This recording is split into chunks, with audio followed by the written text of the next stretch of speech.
Cette émission est une présentation du Centre financier aux entreprises de la capitale.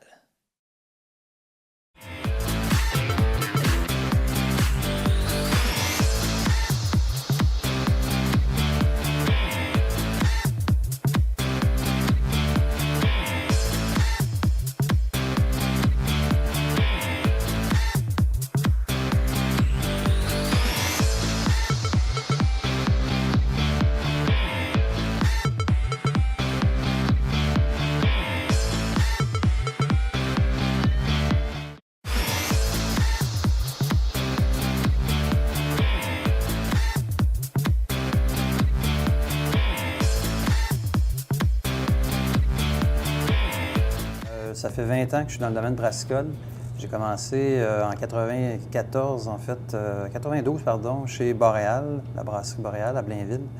Et puis de là, après 12 ans, j'ai laissé pour m'associer avec une autre brasserie de Montréal qui s'appelle Dieu du ciel. On a ouvert une deuxième brasserie à Saint-Jérôme, où je demeurais. Et puis j'étais responsable de tout ce qui était maintenance et j'étais aussi impliqué dans le brassage. Puis un jour, il y a 2 ans, en fait, on était en voyage ici, Joanne et moi, ma conjointe. Et puis on venait ici pour s'acheter un chalet. Puis, parce que mes enfants demeurent à Québec, il faut savoir que c'est une des raisons aussi. Et puis finalement, moi rêveur, j'ai toujours eu comme but d'avoir ma propre brasserie, même si je l'avais avec Dieu du ciel. Je me disais, un jour, j'aimerais être autonome, vraiment faire mes trucs. Puis,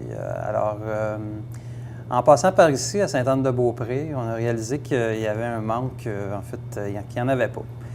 Il y en a à Québec, il y en a à Baie-Saint-Paul, mais il n'y en avait pas entre les deux. Puis, je me disais, c'est vraiment une belle région pour implanter ce genre de commerce. Il y a beaucoup de gens, des touristes. C'est ce qui m'a amené ici. Puis, c'est ça. En même temps, pendant qu'on était ici, à un moment donné, je parle de ça à Joanne. Je dis, Joanne, j'ai une idée folle. Je serais prêt, moi, à vendre tout ce que j'ai là-bas, puis m'en venir par ici, partir de quoi avec toi. Et puis, elle m'a dit, laisse-moi y penser. 2 mois plus tard, elle m'a dit, un matin, elle me dit, c'est beau, je viens de donner ma démission. Alors, on part ton projet, puis... Donc, dans le cas de Joanne, qui était archiviste, qui travaillait pour le Mouvement des Jardins, c'est sûr qu'elle, c'était un grand changement, mais en fait, elle le fait, je vous dirais, pour me faire plaisir. Puis, c'est ça. Alors, je suis chanceux. Je vous entends que vous avez quand même 2 emplois stables. Oui. Des horaires probablement aussi stables. Oui. Vous arrivez ici en achetant la bâtisse vous travaillez vous-même avec des horaires qui sont probablement très folles, les congés très rares, puis les payes, bien, on en a quand on en a. Parlez-moi donc de ça. Bon, écoutez, c'est sûr que, comme je disais, c'est un rêve qu'on réalise. Faut pas compter ses heures. Donc ça, au départ, je le savais. J'aime travailler de toute façon, mais faut vraiment pas compter ses heures. Pour partir en affaires, il faut être déterminé, puis on oublie les heures, on a un coup à donner, le temps de se faire connaître. Et puis, donc, c'était vraiment... c'est entendu entre Joanne et moi. Maintenant, c'est sûr que les premières années, c'est jamais très payant. On a une réputation à se faire, une clientèle à bâtir, mais on est capable pour l'instant, on arrive à survivre, si on veut. Non, on survit bien quand même, je veux dire, il faut dire les vraies choses. Mais c'est ça. Votre marché, comment vous avez fait pour voir s'il y avait un marché? Vous avez fait une étude ou vous avez des amis qui restent dans le coin ou c'est par... à force de voir, comme vous m'avez dit, Baie-Saint-Paul, il y en avait, Québec, il y en avait, mais il n'y en avait pas ici. Bien, avec Boréal, puis même avec Dieu du ciel, j'ai été assez impliqué dans tout ce qui était festival. Et puis donc, étant donné que j'étais brasseur aussi, j'ai rencontré, en fait, on se connaît à peu près tous, les brasseurs au Québec. Et puis donc, je suis conscient du marché. C'est juste une petite note, comme je disais tantôt, il faut avant de se partir en affaires puis d'investir, parce qu'on a investi quand même beaucoup d'argent, il faut connaître le marché. Il faut connaître sa compétition. Alors, j'avais cette base-là. C'est sûr que je ne connaissais pas le marché de la Côte-de-Beaupré, mais par contre, je connais le marché général au Québec, puis je sais qu'il y a de l'espace, et puis il y a un marché à combler ici, ça c'est sûr. Donc, c'est ce qui nous a amenés ici sur la côte. Parlez-moi donc, justement, tantôt on en a parlé, investissement et la paperasse autour de tout ça. Bon, c'est sûr que, comme je disais, ça a coûté, en fait, tout projet coûte de quoi.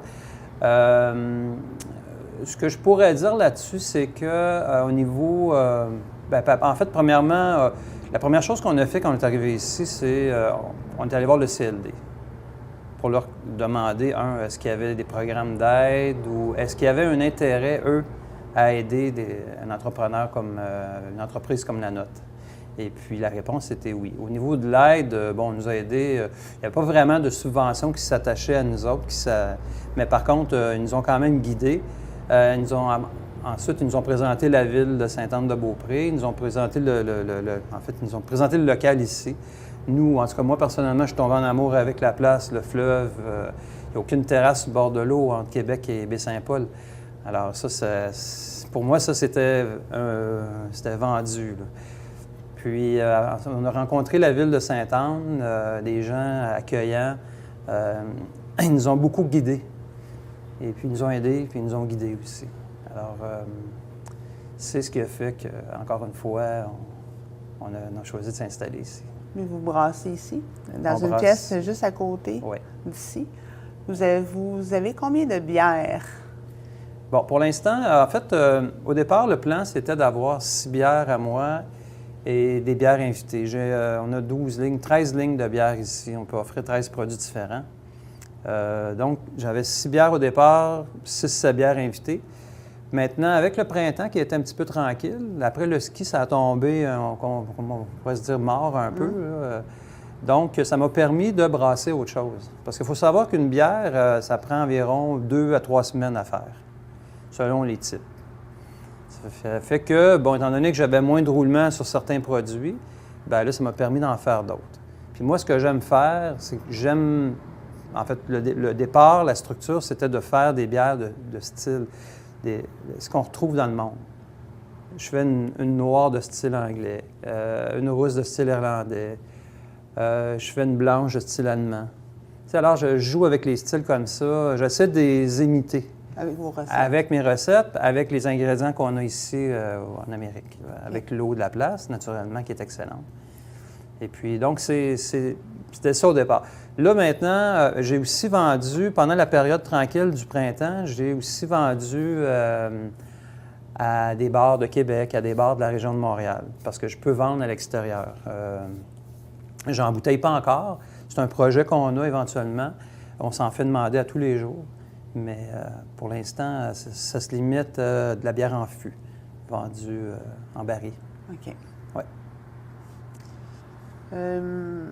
Les défis de tous les jours, les hauts et les bas que vous vivez avec, la microbrasserie versus vous, versus le couple en fin de compte, et les défis de tous les jours que vous avez.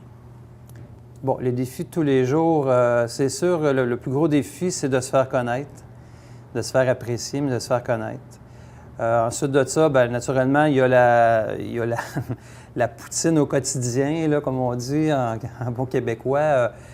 Je veux dire, il y a l'administration, la gestion du personnel.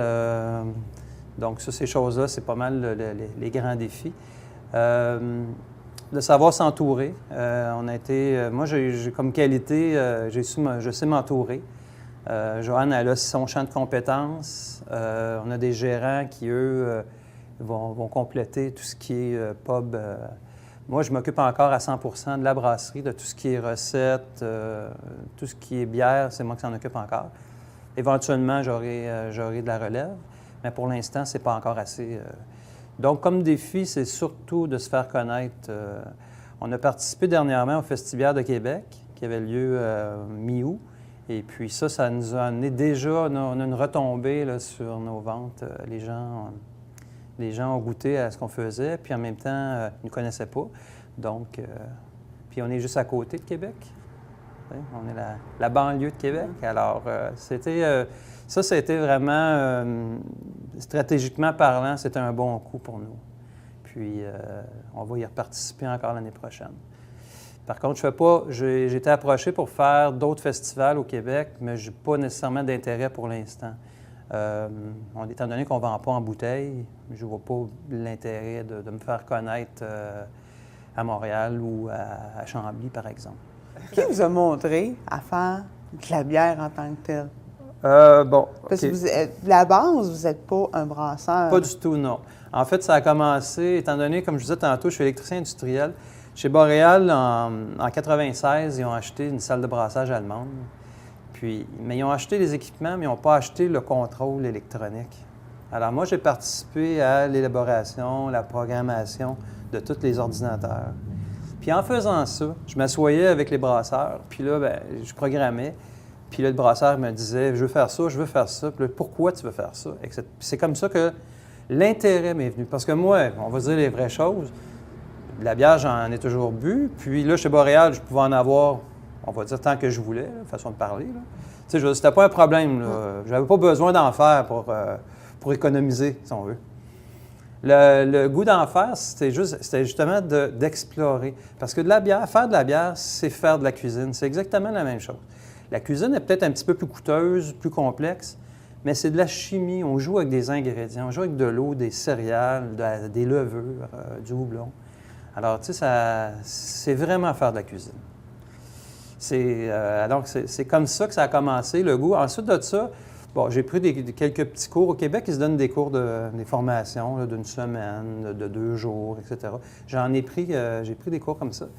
Mais j'ai surtout appris par moi-même, en posant des questions, puis en travaillant avec des maîtres brasseurs, dont chez Jean-François de Dieu du ciel, et puis avec Laura Arnowski de Boréal. OK. Vos prochains projets dans la prochaine année, qu'est-ce que vous prévoyez? Bien, en fait, comme je disais tantôt, le gros défi, c'est de se faire connaître encore plus.